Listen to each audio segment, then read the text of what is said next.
बोलिए विष्णु भगवान की जय। देखिए, अध्याय 13 के प्रथम एपिसोड में अशौच, जन्ना शौच हो चाहे मरना शौच हो, इसमें कितने दिन तक अशौच रहता है यह बताया गया। अब इसमें द्वितीय एपिसोड में 13वें अध्याय के द्वितीय एपिसोड में क्या नहीं करना चाहिए। आशीर्वादम देव पूजाम प्रत्युत्थान अभिवादन वंदनम पर्यंके शयनम स्पर्शम न कुर्यान मृत सूत के संध्यादानम जपम होमम स्वाध्यायम प्रीति तर्पणम ब्रह्मभोज्यम व्रतम नैव कर्तव्यम मृत सूत के नित्यम नैमित्तिकम काम्यम सूत के यह समाचरेत यस्य पूर्वकृतम नित्यादिकम कर्मम विनश्यति व्रतिनो मंत्रपूतस्य साग्निकस्य द्विजस्य च ब्रह्मनिष्ठस्य यतिनो न हीराज्ञा च सूतकम। मरणासूच में आशीर्वाद, देव पूजा, प्रत्युत्थान आगंतुक के आने पर स्वागतार्थ उठना, अभिवादन, पलंग पर शयन, किसी प्रकार के अन्न का स्पर्श नहीं करना चाहिए।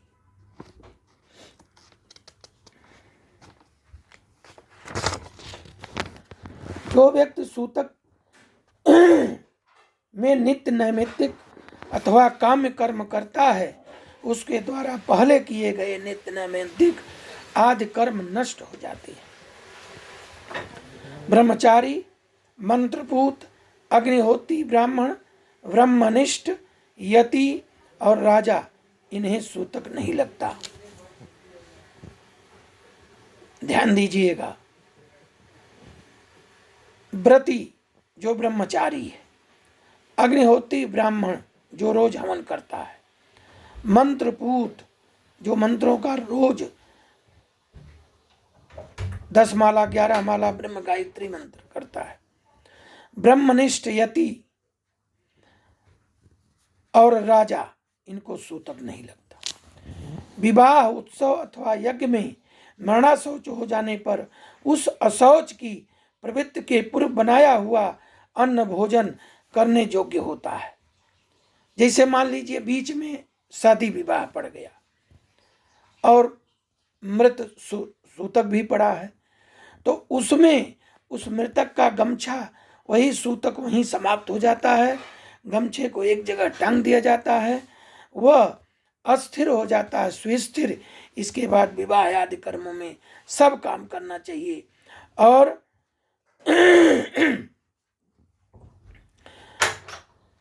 और सारी क्रियाएं में दोष नहीं लगता।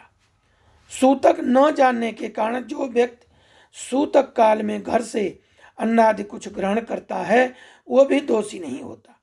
जिसे हम नहीं जानते हैं कि आपके यहाँ बच्चा हुआ है चाहे कुछ हुआ है, अगर कुछ खाते पीते हैं तो उसका दोष नहीं लगता, लेकिन याचक देने वाले को दोष का भागी होता है। जो यह जानता है फिर भी छिपाकर ब्राह्मण को अन्न देता है, दाता को सूतक को जानकर भी ब्राह्मण सूत का अन्न और भोजन करता है, वो दोनों देशी हैं। दोनों जान गए तो दोनों को नहीं करना चाहिए। इसलिए सूतक के शुद्धि प्राप्त करने के लिए पिता का सपिंडन श्राद्ध करना चाहिए, तभी वह मृतक पितृगणों के साथ पितृलोक को जाता है।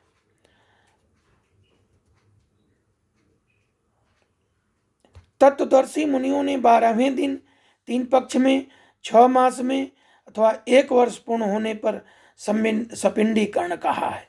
हेतार्थ, मैं तो शास्त्र धर्म के अनुसार चारों वर्णों के लिए 12वें दिन ही सपिंडी करने के लिए कहता हूँ।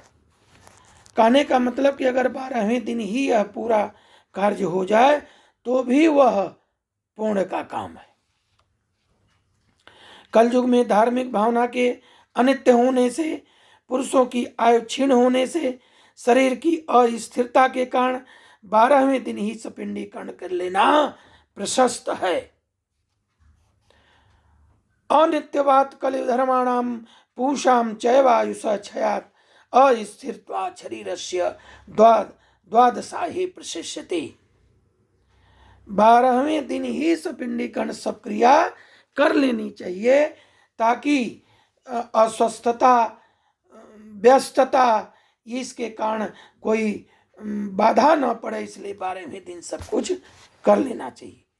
गृहस्थ के मरने पर प्रतिबंध, उत्सव आदि का व्रत, उद्यापन आदि विवाहित कृत्य नहीं होते, जबकि जब तक पिंड मेलन नहीं होता, अर्थात पितरों में पिंड मिला नहीं दिया जाता या सपिंडीकरण श्राद्ध नहीं होता, तब तक यहाँ से भिक्षु भिक्षा भी ग्रहण नहीं करता, अतिथि उसके यहाँ सत्कार नहीं ग्रहण करता, नित्य नैमित्तिक कर्मों का भी लोप रहता है। इसलिए कर्मों का लोप होने से दोष का भागी होना पड़ता है। इसलिए चाहे निरग्निक या साग्निक 12वें दिन सपिंडन हो जाना चाहिए। सभी तीर्थों में स्नान आदि करने और सभी यज्ञों का अनुष्ठान करने से जो फल प्राप्त होता है, वही फल 12वें दिन सपिंडन करने से प्राप्त होता है। अतः स्नान करके मृत स्थान में गोमय से लेपन करके पुत्र को शास्त्रोक्त विधि से सपिंडन श्राद्ध करना चाहिए। पाद्य, अर्ध, आचमनीय आदि विश्व देवों की पूजन करें। असदगत से पितरों के लिए भूमि पर बिखर देकर हाथ पांव धोकर पुनः आचमन करें। तब वसुरुद्र आदित्य स्वरूप पिता, पितामह तथा प्रपितामह क्रमशः एक एक अर्थात 3-3 पिंड प्रदान करें और चौथा पिंड मृतक को प्रदान करें।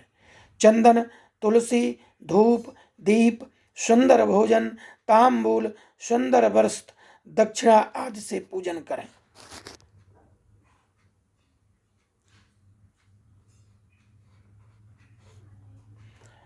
तदंतर स्वर्ण की शलाका से प्रेत के पिंड को 3 भागों में विभक्त करके पितामह आदि के पिंडों को पृथक पृथक उसका मेलन करें।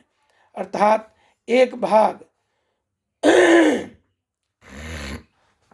पितामह के पिंड में, दूसरा भाग प्रपितामह के पिंड में, तीसरा भाग वृत्त प्रपितामह के पिंड में मिलाएं।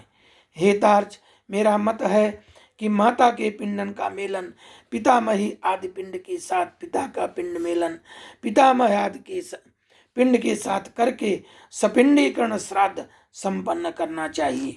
बोलिए विष्णु भगवान की जय।